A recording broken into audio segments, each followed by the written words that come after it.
TCP/IP 흐름 제어 그리고 혼잡 제어 발표하겠습니다. 우선 흐름 제어는 송신 측과 수신 측의 데이터 처리 속도의 그 차이를 해결하기 위한 기법으로 이게 수신 측이 받는 쪽이 이제 보내는 쪽보다 빠르면은 문제가 안 생기는데 받는 쪽이 느릴 경우에 이제 문제가 생기게 됩니다. 이거는 이제 수신 측에서 이제 제한되어 있는 그 저장 용량을 초과한 이후에 도착한 데이터들이 다 손실이 될 수가 있습니다. 그리고 이 손실이 된다면 이런 불필요한 응답이라든지 뭐 받지 못했다라는 응답 아니면 그런 데이터 전송들이 이제 양측 모두에게 발생하게 됩니다. 그래서 이러한 문제가 발생하지 않기 위해서 송신 측의 데이터 전송량을 수신 측이 받을 수 있을 만큼으로 이제 따라 조절을 해야 되는데 이를 위해서 두 가지 방식이 존재합니다. 하나가 이제 스탑 앤 웨이트 방식이고 그리고 다음이 슬라이딩 윈도우 방식이 있습니다. 스탑 앤 웨이트는 이제 말 그대로 매번 전송한 패킷에 대해서 확인 응답을 받기 전까지 전송을 안 하는 방법이고 되게 간단한 방법이고요. 다음이 이제 슬라이딩 윈도우인데 그거는 뭐 알고리즘도 있고 그냥 똑같습니다. 그래서 수신 측에서 설정한 윈도우의 그 크기만큼 송신 측에서 확인 응답을 안 받고 그냥 세그먼트를 보내는 겁니다. 이렇게 해서 데이터 흐름을 동적으로 조절하는 제어 기법이고요. 윈도우에 포함되는 모든 패킷들을 이제 전송을 하고 한 윈도우에 포함되는 애들을 다 보내고 그 다음에 얘네가 보내졌다는 것이 확인되는 대로 바로 이 윈도우를 바로 옆으로 한 칸 옮겨서 그 다음 패킷을 전송합니다. 이 전송은 됐지만 그를 받지 못한 바이트 숫자를 파악하기 위해서 사용되는 프로토콜입니다. 그래서 이렇게 나와 있는데 마지막으로 보내진 바이트 그리고 마지막으로 받은 게 에크를 빼면은 이게 마지막에 보내진 바이트가 남고요. 그리고 이 마지막에 확인된 바이트가 곧 이제 보내야 되는 남아있는 공간이 됩니다. 그래서 이 슬라이딩 윈도우 동작 방식은 왜 중복이 돼 있지? 이렇고요.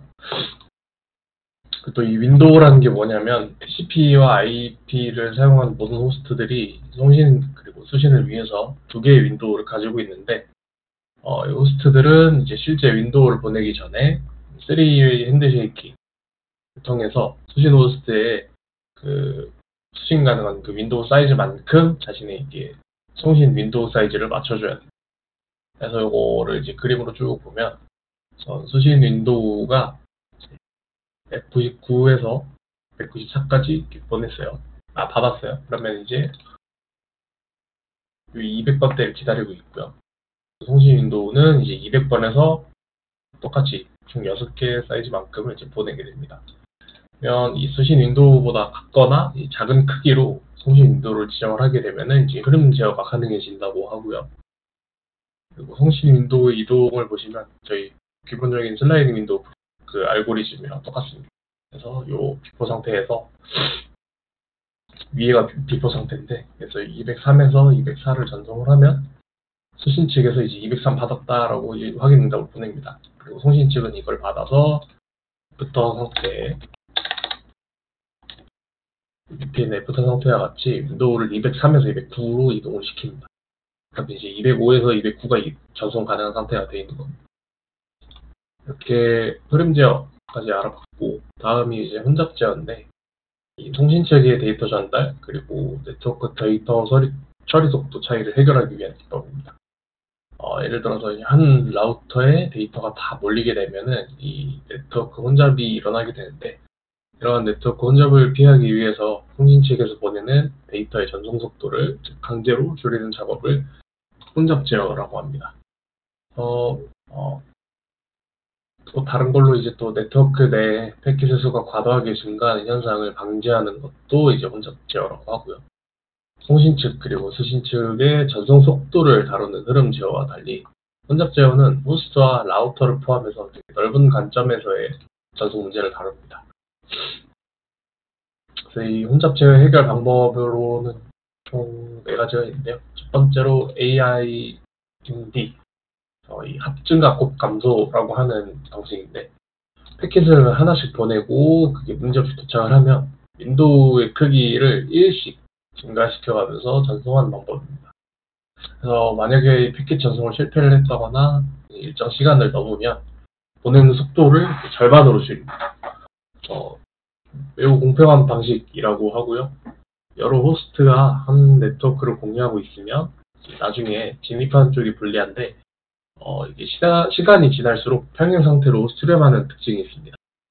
또 이 방식의 문제점으로는 초기 네트워크의 높은 대역폭을 사용하지 못해서 오랜 시간이 걸리고, 혼잡해지는 상황을 미리 감지하지 못해서 네트워크 혼잡을 경험한 다음에 대역폭을 조정하는 방식이 단점이라고 꼽혀집니다.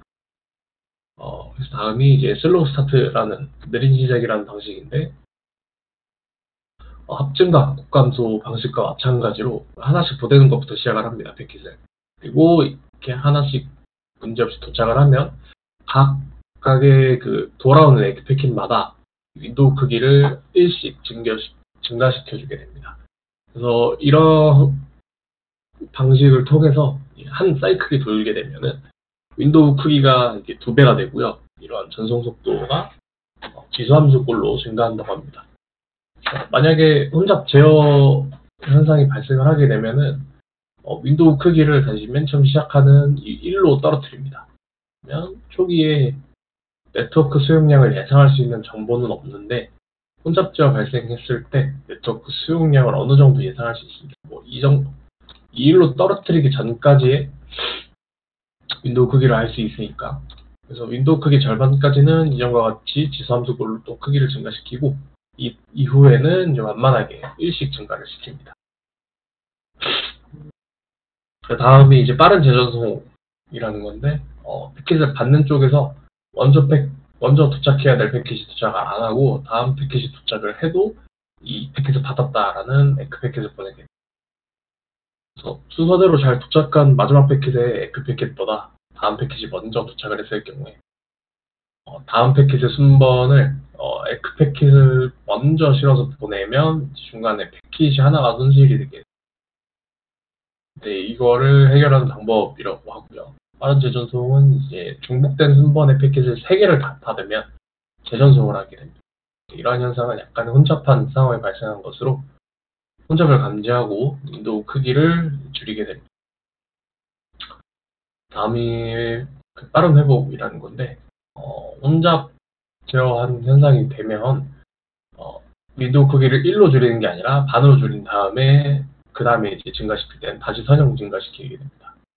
이 한 번 겪고 난 다음에는 그냥 완전히 순수한 합증과 곱감소 방식으로 동작을 해서 TCP/IP 흐름 제어, 혼잡 제어까지 알아봤고, 다음은 이제 HTTP와 HTTPS에 대해서 알아보겠습니다. 우선 HTTP가 뭐냐 하면은 OSI의 7계층 중에 응용계층, 그러니까 맨 상단부에 있는 계층인 응용계층에 해당하는 프로토콜로 스테이트리스한 특성을 가지는 프로토콜입니다. 이 스테이트리스가 뭐냐 하면은 서버가 클라이언트의 상태를 보존하지 않는다는 겁니다. 이 장점은 서버의 확장성이 되게 높은데, 단점으로는 클라이언트가 이 유처시마다 추가 데이터를 전송을 해야 한다는 단점이 있습니다. 그래서 이 HTTP의 구성은 HTTP 메소드, 패스, 버전, 헤더, 바디 등으로 구성이 되어 있습니다. 리퀘스트와 리스폰스로 통신을 하는 비연결성 프로토콜입니다. 저희가 제일 많이 쓰는 건 메소드하고 헤더, 바디 이런 정도가 되겠네요. 그래서 이 커넥션 리스는 비연결성인데, 이게 말 그대로 계속 연결이 되어 있는 게 아니라 클라이언트의 요청에 맞는 응답을 보낸 다음에 연결을 끊는 것이 비연결성이라고 합니다. 그러니까 평면 텍스트, 그러니까 암호화되지 않은 텍스트를 전송하는 프로토콜로 이 중간자 공격에 취약합니다. 그래서 변조, 위장, 도청에 취약합니다. 중간자 공격이라는 게 여기 그림 보시면 HTTP에서 이게 패스워드를 ABC 1, 2, 3으로 보내면 요 중간에 가로채서 ABC 1, 2, 3을 확인할 수 있게 됩니다. 반면에 밑에 HTTPS를 보시면 ABC 1, 2, 3을 탈취를 했는데 이상한 문자열이 전달된 걸 보고 있죠. 이게 암호화되어 있는 거. 그래서 HTTPS가 왜 암호화가냐? 그러면은 되게 단순하게 얘기해서 HTTP의 단점인 보안성을 보호하는 프로토콜입니다. HTTP 뒤에 Secure Socket Layer가 붙어 있죠. 이 SSL이라고 하는 얘기 많이 들어보셨을 텐데, 인터넷상에서 정보를 암호화하는 TLS 그리고 SSL 프로토콜을 사용하고 텍스트를 암호화하는 프로토콜입니다. 그래서 TLS가 뭐냐 하면은 전송계층 보안이라고, 가장 최신 기술로 이제 더 강력한 버전의 SSL입니다. 근데 이제 SSL이 좀 더 일반적으로 사용되기 때문에 여전히 보안 인증서는 SSL이라고 부르고요. SSL이 또 뭐냐 하면은 넷스케이프사에서 웹서버와 웹브라우저 간의 보안을 위해 만들어진 것입니다. 그래서 이 공개키, 개인키, 대칭키 기반으로 사용을 합니다. 이 SSL의 흐름은 사이트에서 인증기관 CA에 인증을 요청을 합니다. 그러면 이제 인증기관에서 검증을 한 다음에 사이트의 공개키 정보를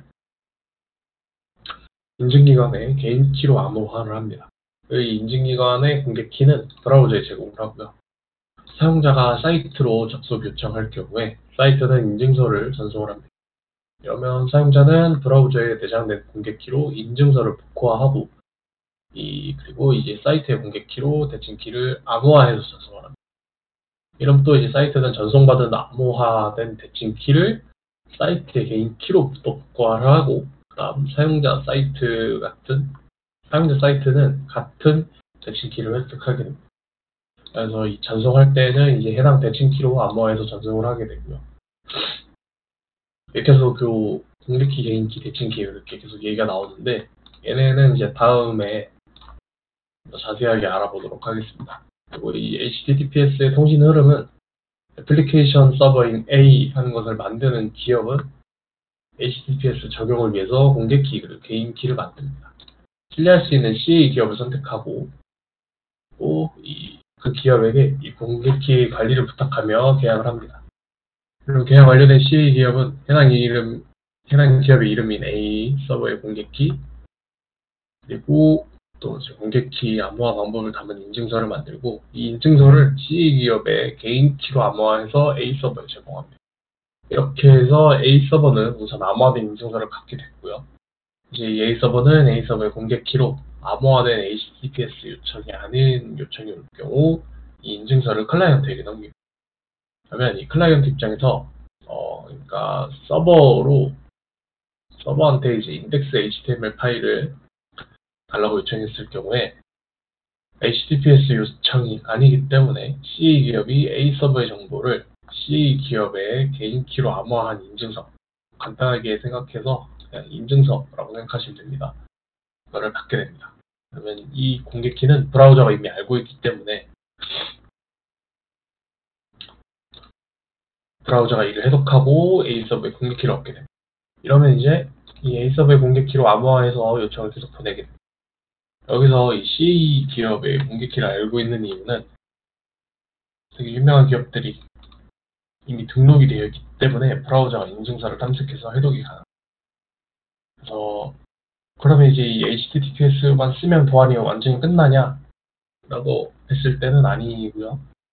이 세계적으로 신뢰받는 CA 기업이 아니라 자체 인증서를 발급했다거나 이런 경우에는 이 HTTPS나 브라우저에서 가끔 보셨을 텐데 주의요함, 안전하지 않은 사이트 이런 알림이 떠있게 됩니다. 그래서 마지막으로 HTTPS의 보안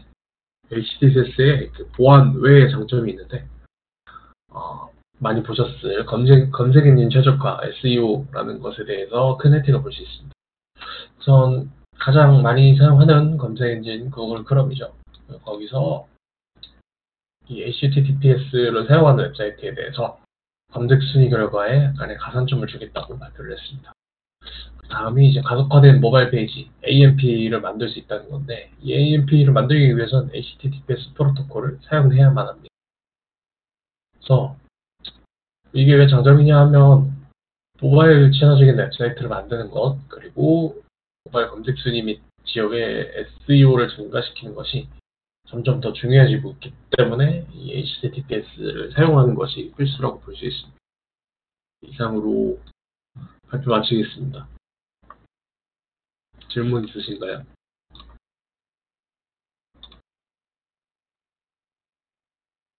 없으시면 끝내겠습니다.